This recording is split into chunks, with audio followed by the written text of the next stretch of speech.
అన్నప్రాసనం. శిశువుకు ప్రప్రథమంగా అన్నమును తినిపించే సంస్కారమే అన్నప్రాశనం. తల్లి గర్భంలో ఉన్న శిశువు ఆ గర్భమాలిన్యాన్ని తిన్న దోషం పోవడానికి ఈ సంస్కారం జరిపించాలని సూత్రకారులు చెప్పి ఉన్నారు. దాదాపుగా అన్ని గృహ్య సూత్రాలు ఈ అన్నప్రాశన గురించి పేర్కొన్నాయి. కొందరు సూత్రకారులు 6 నెలల తర్వాత చేయాలని సూచించి ఉంటే, మరికొందరు సంవత్సరం చివరన జరిపించాలని సూచించి ఉన్నారు.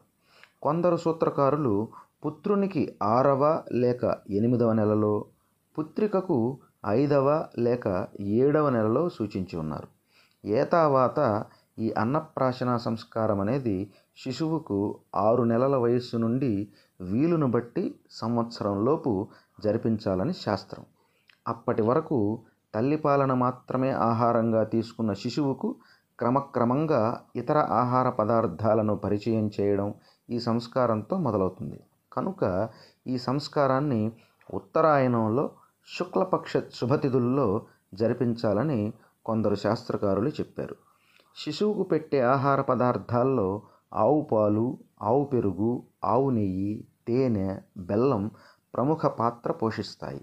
కొన్ని శాస్త్రాలలో వివిధ ప్రయోజనాల కోసం మాంసము, చేపలు కూడా రుచి చూపించాలని గృహ్య సూత్రకారులు చెప్పి ఉన్నారు. సంస్కార విధానం ఎలాగంటే, శుభముహూర్తాన దంపతులు ఆయురారోగ్యాల కొరకు సంకల్పం చెప్పుకొని గణపతి పూజ, పుణ్యహవాచనం జరిపించి శిశువుతో సహా ముగ్గురు మంత్రపూర్వకంగా కంకణాలు ధరించాలి. శిశువును ఆ తండ్రి తన కుడి తొడపై కూర్చుండబెట్టుకోవాలి.